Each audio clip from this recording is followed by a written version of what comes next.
ታዝኖ ሊኖረው እንደዚህ አይነት የአእምሮ ቁስል አሰጡኝም ነበር።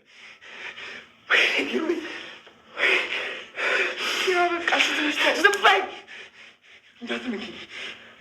እማ አባ የሆነ ነገር እማ አምቡላንስ አባቱ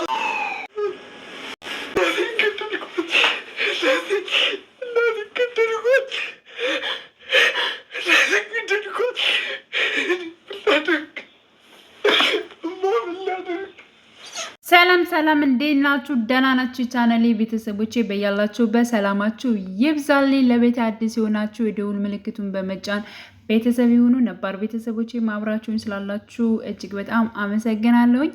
እንግዲህ ያው ጽናት ተከታታይ ድራማ በክፍል 67 ምን እንደተፈጠረ ሁላችን የምናስታውስ ነው። ያው ጽናትና ኪራ ሊጋቡ በጣም በጠበቅንበት በጓጓንበት እነሱም ደስ ብሏቸው በሚጠብቁበት ሰዓት እንግዲህ ያላሰቡት ነገር እንደገጠማቸው በሁላችንም ዘንድ የምናውቀው ይሆናል። የኪራ እናት እንዳረፈች ነው እንግዲህ ያየነው ማለት ነው። ደስታቸው ወደ ሀዘን ተቀይሯል ማለት ነው። ዛሬ እንግዲህ በክፍል 68 ይመጣሉ። ያው ከሀዘን ለመውጣት በጣም እየታገሉ ነው። ምክንያቱም ኪራ በጣም አዝኗል፣ በጣም ተሰምቶታል። ግድ ነው እናት ነችና ማለት ነው።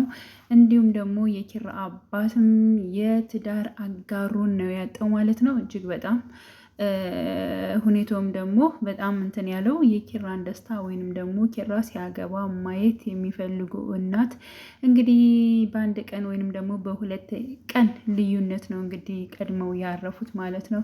ይህ ደግሞ ምክንያቱም ኪራ ለዚህ ምክንያት እኔ ነኝ፣ እኔ ስለተናደርኩኝ፣ እኔ እንደዚህ ስለተበሳጨው ነው፣ እናቴን በእኔ ብስጭ ነው የገደልኳት በማለት በጣም ራሱን ጸጸት ውስጥ እየከተተ ይገኛል ማለት ነው። እና ከዛ ውስጥ እንዲወጣ ናሆሚ የበኩሉን ነገር እያደረገ ነው ማለት ነው። እንግዲህ ራስን ከመጠን በላይ በጣም መጉዳት የባሰን ሌላ ችግር ነው የሚሆነው። ስለዚህ እሱ የፈቀደውና የወደደው ነው የሚሆነው። እባክህን ኪራ በማለት እንግዲህ እየመከረው ይገኛል ማለት ነው። እንዲሁም ደግሞ የኪራ አባትም እኔ ከቤት መቀመጥ የለብኝም፣ እኔም ለራሴ ለመጽናናት ስል በስሬ ቢዚ መሆን እፈልጋለሁ፣ ወደ ስራ ሄዳለሁ። እንዲሁም ደግሞ ኪራን በጣም ውስጡን ስለጎደውትም ከእሱ ጋር ሁኜ እሱን ማንትን ማለትም አልፈልግም።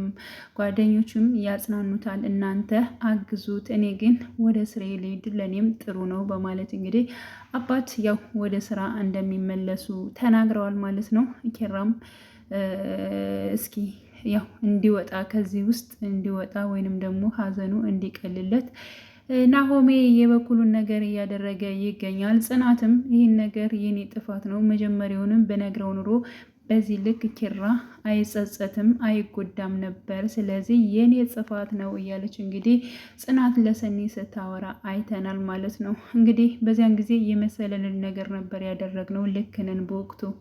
ስለዚህ ስላለፈ ነገር ብዙ መጸጸትም ሆነ መቆጨት አያስፈልግም። ግን ደግሞ አሁን ላይ የሚጠነክርበትንና ከዚህ ሀዘን ውስጥ የሚወጣበትን ነገር ማድረግ አለብን፣ ማገዝም አለብን። ግን ደግሞ የኪራ አባት የወሰነው ውሳኔ ለጊዜው ግን ከኪራ ጋር ቢሆንና አብረው ቢሆኑ ጥሩ ባይ ነኝ። ግን ደግሞ ሄዳለሁ ብሎ ካሰበ ደግሞ እንግዲህ እሱ እንደወሰነ ይሆናል በማለት እንግዲህ ያው ሰኒ መልሳለች ማለት ነው። እና በክፍል 68 ማለት ነው ምን ትጠብቃላችሁ? ያው ማለት ከሀዘን በእርግጠኝነት ይገግማሉ፣ ይወጣሉ ብዬ አስባለሁ ማለት ነው። እና ያው እንግዲህ ጽናትና ኪራ አብረውም ይሆናሉ። እንዲሁም የኪራ አባት ወደ ስራው ይመለሳል። ከዛ ደግሞ እንግዲህ ይቀጥላል ማለት ነው።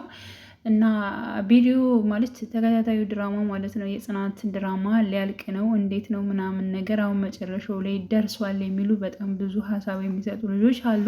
እንዲሁም ላይቭ ላይ ያሉ እነ ናሆሜ መልሰዋል ማለት ነው። ምክንያቱም ጽናት ተከታታይ ድራማ አሁን አያልቅም፣ ብዙ ሀረጎች ነገሮች አሉ፣ ስለዚህ አያልቅም አታስቡ በማለት እንግዲህ ለተመልካች አስተላልፈዋል ማለት ነው።